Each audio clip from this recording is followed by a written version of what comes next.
اعوذ باللہ من الشیطان الرجیم بسم اللہ الرحمن الرحیم۔ عزیز طلباء السلام علیکم۔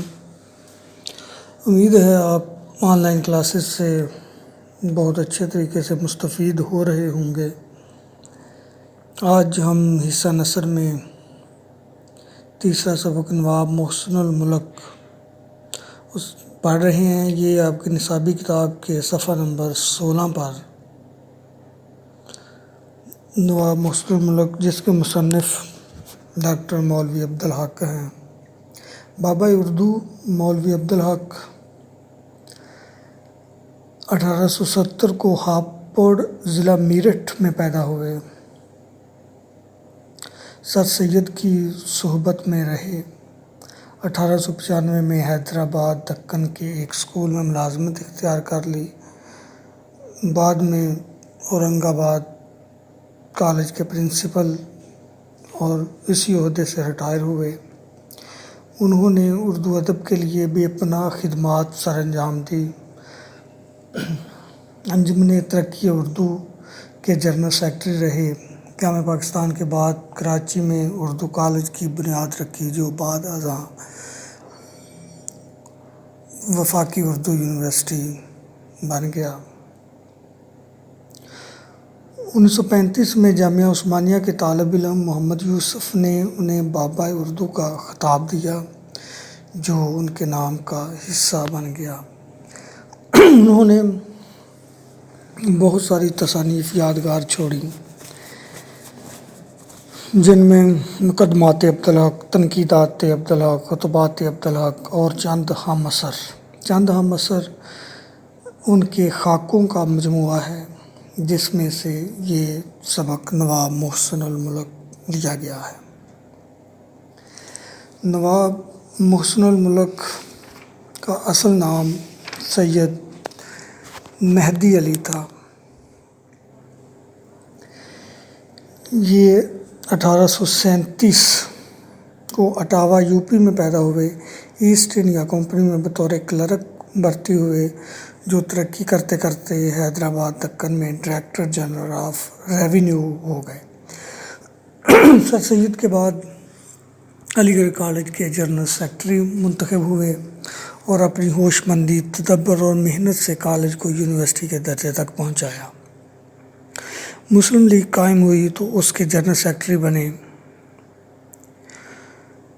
مسلمانان ہند پر ان کے بہت زیادہ احسانات ہیں۔ یہی وجہ ہے کہ انہیں نواب محسن الملک کا خطاب دیا گیا، جو ان کے نام کے ساتھ بہت ہی زیادہ جچا، کہ یہی کہ ان کو ان کے نام کے ساتھ بہت زیادہ مناسب عنوان، مناسب جو خطاب ہے وہ نواب محسن الملک کا ان کو لگا۔ کہ اصل نام تو ان کا نواب مہدی علی تھا۔ اس سبق میں نواب محسن الملک کا خاکہ پیش کیا ہے بابا اردو مولوی عبدالحق نے۔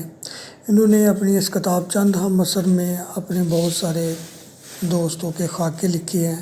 خاکہ ایک صنف سخن ہے، جس میں کسی شخصیت کے بارے میں ابتدائی باتیں، کوئی ایسی باتیں بتائی جاتی ہیں کہ اس کی شخصیت کا مکمل احاطہ تو نہیں کیا جاتا، مگر اس طرح سے باتیں بتائی جاتی ہیں کہ اس کی شخصیت کا ایک پہلو جو ہے وہ ہمارے سامنے اجاگر ہو جاتا ہے۔ جس طرح کوئی تصویر بنانے سے پہلے ایک اسکیچ، خاکہ بنایا جاتا ہے، جس سے اس سے کہ کچھ خد و خال نمایاں ہو جاتے ہیں۔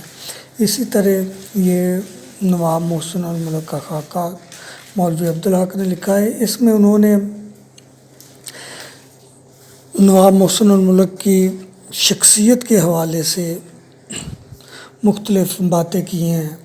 تو یہ ہم دیکھتے ہیں کہ انہوں نے پہلے پیراگراف میں ان کی جو شخصیت، ان کی وجاہت، ذہانت، خوش بیانی کے حوالے سے ہمیں بتایا ہے، اور پھر اہم بات انہوں نے کی ہے کہ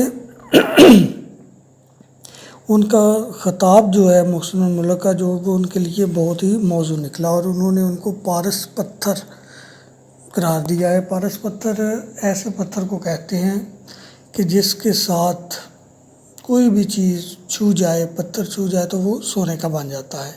تو اس لیے انہوں نے ان کو بہت قیمتی قرار دیا ہے کہ نواب محسن الملک بہت زیادہ عقل مند، بہت مدبر تھے۔ سیاسی لحاظ سے بھی انہوں نے حیدرآباد دکن میں جب وہ انتظامی عہدے پر تھے اس پر انہوں نے بہت زیادہ کام کیا۔ اس طرح انہوں نے ریاست حیدرآباد دکن کو بہت زیادہ نوازا۔ اسی طرح انہوں نے ان کی ہر دل عزیزی کے حوالے سے بتایا کہ نواب محسن الملک ہر دل عزیز تھے، اس وقت نہیں کہ جب وہ عہدے پر تھے، عہدے کے بعد بھی عوام جو ہے، لوگ جو ہے ان سے محبت کرتے تھے اور ان کے بچھڑنے پر پریشان تھے۔ اور انہوں نے ان کی تحریر، تقریر اور ہر حوالے سے ان کے بارے میں بتایا کہ وہ مذہبی حوالے سے بھی انہوں نے کتابیں لکھی۔ ان کو انگریزی نہیں آتی تھی مگر وہ انگریزی زبان جو ہے وہ دوسروں سے انگریزی کتابیں پڑھوا کر سنتے تھے۔ تقریر کے حوالے سے وہ لکھتے ہیں کہ تقریر کے وقت ان کے منہ سے پھول جھڑتے تھے، آواز میں شیرینی اور دلکشی تھی۔ اکثر لوگ جو ان سے ملنے یا کسی معاملے میں گفتگو کرنے آتے تو ان کی ذہانت اور لیاقت کے قائل ہو جاتے تھے۔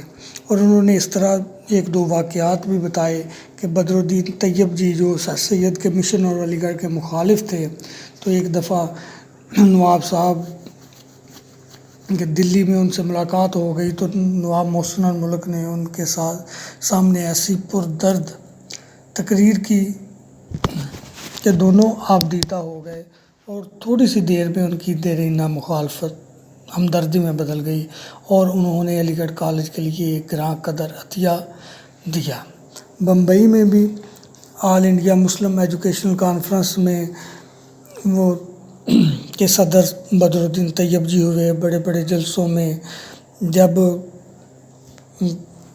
جلسے بگڑنے لگتے تو اندیشہ پیدا ہو جاتا کہ جلسہ درم برم ہو جائے گا، تو اس وقت نواب محسن الملک کو خطابت دے دی جاتی تھی۔ نواب محسن الملک کی خوش بیانی، فصاحت اور ظرافت جادو کا کام کرتی تھی اور ملول اور ناراض لوگ جو ہیں وہ بشاش اور شگفتہ خوش ہو جاتے تھے۔ ان کی باتوں اور ان کی تقریروں میں ایسی ظرافت کی چاشنی تھی کہ لوگ اپنی ناراضگی بھول جاتے تھے۔ ایک اہم بات انہوں نے کی کہ انہوں نے لوگوں سے کام لینے کا بہت اچھا سلیقہ تھا کہ وہ بہت اچھے طریقے سے لوگوں سے کام لیتے تھے اور لوگ ان کا کام کرنے پر اپنی جان تک لڑا دیتے تھے اور لوگوں کو پہچاننے میں بھی انہیں خاص ملکہ حاصل تھا۔ اور اردو کی مخالفت کا آغاز جب ہوا تو انہوں نے اس حوالے سے بھی بہت محنت کی اور اردو کو جو ہے وہ قومی زبان اردو کی حمایت کے لیے نواب محسن الملک نے ایک انجمن قائم کی اور اس کا ایک عظیم الشان جلسہ لکھنؤ میں کروایا۔ تو آخر میں بابا اردو کہتے ہیں کہ نواب محسن الملک نے اس طرح سے کام کیا کہ ان کی کوئی یادگار بنائے نہ بنائے، ان کا کام ان کی سب سے بڑی یادگار ہے۔ تو اس طرح سے ان کی یہ شخصیت کے مختلف پہلو جو ہیں وہ اس سبق میں بابا اردو نے ہمیں بتائے ہیں۔ تو آپ لوگ اس طرح کریں کہ تمام اسٹوڈنٹس ایک جو ہے نا وہ اس حوالے سے خلاصہ جو ہے اس سبق کا نواب محسن الملک کا خلاصہ لکھیں اور واٹس ایپ پر شیئر کریں۔ ان کو دیکھ کر ہم آپ کو بتائیں گے کہ آپ نے کس طرح لکھا ہے۔ اللہ حافظ۔